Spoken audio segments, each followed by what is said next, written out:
अगर मैं आपसे कहूं कि वो पांच कप्तान जो कि आईपीएल 2026 के अंदर अपनी टीम छोड़ने के लिए मजबूर हो चुके हैं, लेकिन सवाल ये उठता है कि अगर ये अपनी टीम को छोड़ते हैं तो किस टीम में जाएंगे। सवाल ये खड़ा होता है कि अगर ये अपनी टीम छोड़ रहे हैं तो उसके पीछे का कारण क्या है। क्या टीम की दबाव की वजह से, कि परफॉर्मेंस ना देने की वजह से, कि पैसा ना मिलने की वजह से, या किसी और अन्य कारण की वजह से। क्योंकि आईपीएल 2026 इस बार नॉर्मल नहीं होने वाला है, क्योंकि इसके अंदर ऐसे ऐसे कांड हो रहे हैं बिना आईपीएल शुरू होने से पहले ही, जो अभी तक कभी देखा नहीं गया था। लेकिन सवाल ये उठता है कि आखिर वो कौन कौन से कप्तान हैं जो अपनी टीम को छोड़ने के लिए मजबूर हो चुके हैं। पांचवें वाले का तो नाम सुनकर आप आदंक जाओगे। पहला नाम आता है कोई और नहीं बल्कि संजू सैमसन साहब। संजू सैमसन जो कि फिलहाल अभी राजस्थान रॉयल्स के कप्तान अभी करंट में चल रहे थे। पिछली साल भी इन्होंने राजस्थान रॉयल्स की तरफ से कप्तानी की थी। वो बात अलग है कि इंजरी की वजह से कुछ समय के लिए बाहर हो गए थे, लेकिन इस बार 2026 में ये बातें उठ रही हैं कि आपके संजू सैमसन राजस्थान रॉयल्स को लीव करके छोड़कर ये आ सकते हैं इस बार चेन्नई सुपर किंग के अंदर। चेन्नई सुपर किंग के अंदर इसलिए आने की बातें उठ रही हैं क्योंकि कहा जा रहा है कि 2026 के अंदर क्या पता आपके एमएस धोनी साहब खेलते हुए ना दिखाई दें, और इसी के चलते की वजह से आपके संजू सैमसन को लाया जा सकता है। लेकिन अभी ये क्लियर नहीं हुआ है कि आपके एमएस धोनी खेलेंगे कि नहीं। लेकिन अगर नहीं खेलते तो इतना जान जाओ कि फिर ट्रेड के माध्यम से इनको लिया जा सकता है सीएसके के अंदर, क्योंकि सीएसके में अभी ना कोई ढंग का बैटिंग करने वाला, ना कोई विकेट कीपिंग करने वाला मौजूद नहीं है एमएस धोनी साहब को छोड़ दें तो। और इस वजह से ये बातें काफ़ी ज़्यादा अहम हो जाती है कि क्या संजू सैमसन राजस्थान रॉयल्स को छोड़कर सीएसके को बचाने आएंगे कि नहीं। लेकिन ये बात की बातें हैं, लेकिन ये बातें उठना चालू हो गई हैं। देखिए, जितने भी यहाँ पर कप्तान हैं आईपीएल के अंदर, अभी वो कंफर्म नहीं हुए जाएंगे कि नहीं, लेकिन हाँ बातें उठने चालू हो गई हैं, और इसमें से कुछ कप्तान तो पक्का ही चले जाएंगे। जो दूसरे नंबर पर जो खिलाड़ी आता है वो कोई और नहीं बल्कि आर अश्विन है। लेकिन सवाल आपके मन में ये उठ रहा होगा कि आर अश्विन यानी कि रविंद्र चंद्र अश्विन साहब किस चीज के लिए कप्तान है भाई, आखिर ये क्यों छोड़ रहे हैं।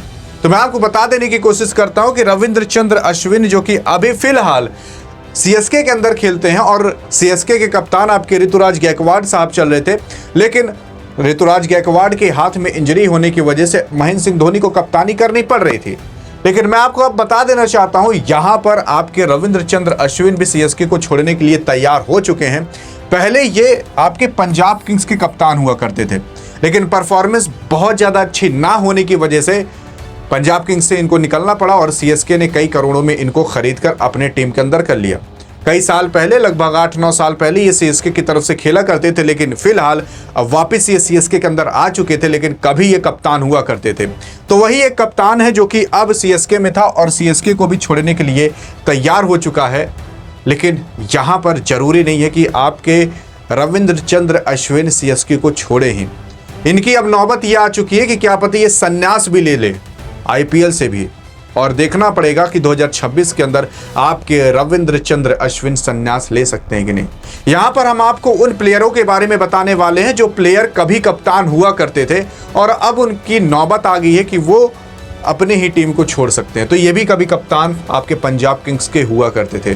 पंजाब किंग्स को लगभग 11 साल हो गए थे, 2014 के अंदर कहीं वो सेमीफाइनल में जा पाई थी, लेकिन जैसे ही रविंद्र चंद्र अश्विन को हटाया गया कैप्टनसी थे और लाया गया आपके श्रेयस अय्यर साहब, सरपंच साहब को, प्रधान साहब को, तो भाई उन्होंने आते ही सेमीफाइनल नहीं बल्कि फाइनल खिला दिया और जीत की कगार पर भी पहुंच चुके थे। वो तो बात की बात है कि सामने विराट कोहली खड़ा था, तो इस वजह से ट्रॉफी हाथ नहीं आ पाई। लेकिन अगर इनके करियर की बात करी जाए तो बहुत ज़्यादा खास आपके रविंद्र चंद्र अश्विन का करियर इस टाइम नहीं बीत रहा है। जब इनका टॉप क्लास प्राइम टाइम चल रहा था तो भाई इस बंदे को कोई स्पिन में पा नहीं पा रहा था। अब इसके बाद बात करी जाए, अगर तीसरे नंबर पर जो खिलाड़ी आता है वो कोई और नहीं बल्कि आपके केएल राहुल साहब हैं। लेकिन केएल राहुल साहब फिलहाल अभी किसी चीज के तो कप्तान है नहीं। असल में पहले ये खेला करते थे आपके दिल्ली कैपिटल्स की तरफ से, फिर दिल्ली कैपिटल्स ये नौबत आ चुकी है कि क्या पता इनको निकाला जाए, लेकिन दिल्ली कैपिटल्स इनको नहीं निकाल रही है बल्कि इनको खुद ये अपनी मर्जी से केकेआर के अंदर आ सकते हैं, क्योंकि केकेआर कह रही है कि हम अंधा पैसा देंगे, बस एक बार आप केएल राहुल आकर तो देखिए। क्योंकि केकेआर जो पिछले साल ट्रॉफी जीतने वाली टीम थी, आज वही टीम नीचे से टॉप कर रही है। मतलब एक बार क्या उसके अंदर से कैप्टनसी बदली क्या गई, श्रेयस अय्यर को निकालकर पंजाब किंग्स में लाकर पटक क्या दिया गया कि आपकी केकेआर ही पूरी तरीके से पटक दी जा चुकी थी। सेमीफाइनल में जाने तक की नौबत नहीं आ पाई, उससे पहले ही बाहर टाटा बाय बाय हो चुका था।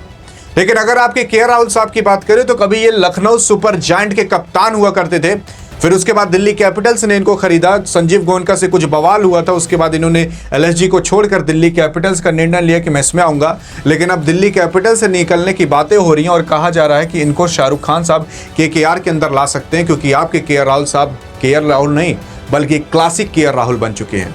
हर मैच के अंदर रन तो फील्डिंग भी एकदम टॉप क्लास, विकेट कीपिंग भी कर सकते हैं तो कैप्टनसी भी कर सकते हैं। एक तीर से दो निशाने नहीं बल्कि चार चार निशाने यहां पर केकेआर मारेंगे अगर यहां पर केएल राहुल केकेआर के अंदर आ जाते हैं। फिर इसके बाद ये देखो कुछ प्लेयर हो चुके हैं जहां पर ये 2026 की अपडेट है।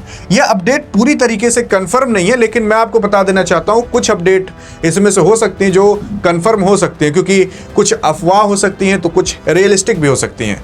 तो इसके अंदर ये जो प्लेयर हैं तो इन प्लेयर क्या पता जा सकते हैं, कुछ आईपीएल के ऑक्शन में खरीदे जा सकते हैं, तो कुछ जो प्लेयर होंगे आईपीएल के ऑप्शन से पहले ही टीम से बात करके इधर उधर कर लिया जाता है ट्रेड के माध्यम से पैसे देकर, ताकि अगर आईपीएल के ऑक्शन में आए और मान लीजिए सीएसके टीम खरीदना चाह रही है और केकेआर ने उनसे ज़्यादा पैसा दे दिया तो सीएसके के हाथ से वो प्लेयर चला जाएगा। तो आईपीएल के ऑक्शन से पहले ही कभी कभी ट्रेड हो जाता है और वहीं पर ही पैसा और टीम दोनों अगर समझौता कर लेती हैं और पैसा देने के राज़ी हो जाती हैं और प्लेयर जाने के लिए राज़ी हो जाता है तो ऑक्शन से पहले ही प्लेयर को हेर फेर कर दिया जाता है।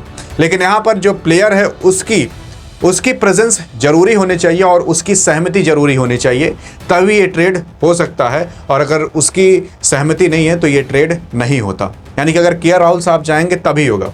लेकिन पांचवा जो अंतिम खिलाड़ी आता है वो कोई और नहीं बल्कि आपके फाफ डु प्लेसिस साहब हैं। फाफ डु प्लेसिस साहब जो कि पहले आरसीबी के कप्तान हुआ करते थे, लेकिन आरसीबी से कप्तानी छीनने के बाद जब आपके रजत पाटीदार को कप्तानी दे दी जा चुकी तो उसके बाद फाफ डु प्लेसिस भी उससे निकल गए। फिर उसके बाद दिल्ली कैपिटल्स के अंदर जा चुके थे, इनको कुछ ही करोड़ के अंदर, बहुत ज़्यादा पैसे नहीं मिले थे, 2-4 करोड़ के अंदर इनको खरीद लिया जा चुका। हाँ, आपके लिए और हमारे लिए बहुत ज़्यादा है, लेकिन इनके लिए थोड़ी ना, इनके लिए आम बात है। लेकिन अब फाफ डु प्लेसिस जो पहले आरसीबी के कप्तान हुआ करते थे अब दिल्ली कैपिटल तरफ से खेलते हैं। इनको ये नहीं कहा जा रहा कि इनको दूसरे टीम में ले जाकर पटका जाएगा, बल्कि इनकी बातें ये उठने लगी हैं कि इनको अब रिटायरमेंट ले लेना चाहिए। 40 साल के ऊपर की इनकी उम्र हो चुकी है, 40-42 साल के हैं। अब यार सब एमएस धोनी तो नहीं हो जाएंगे कि 44 साल की भी उम्र में वो हाइप रहे जो आप अपने प्राइम टाइम में भी ना हासिल कर पाओ। वो प्राइम टाइम जब धोनी का चलता था उससे भी तगड़ा प्राइम टाइम अभी चल रहा है। बिना इंटरनेशनल मैच खेले केवल आईपीएल के अंदर 2 से 3 गेंद खेलकर वो चीज कर देता है जो चीज लोग नहीं कर पाते। तो फाफ डु प्लेसिस की केवल संभावनाएं जताई जा रही हैं कि एक रिटायरमेंट ले सकते हैं, क्योंकि पिछले ही साल इनके रिटायरमेंट की संभावना उठने लगी थी। लेकिन मैं आपको बता देता हूं ये सारी संभावनाएं हैं, इसमें से कुछ पहले कप्तान हुआ करते थे, कुछ कप्तान हैं जो अपने टीम को बदल सकते हैं, तो जो अपने टीम को छोड़कर जा सकते हैं और जो संन्यास भी ले सकते हैं। बाकी आपको क्या लगता है कि इसमें से किस टीम में जाना चाहिए बताइएगा जरूर। अधिक जानकारी चाहिए तो बगल में क्लिक करके देख ही सकते हो। मिलेंगे इस वीडियो में, तब तक के लिए जय हिंद और जय भारत।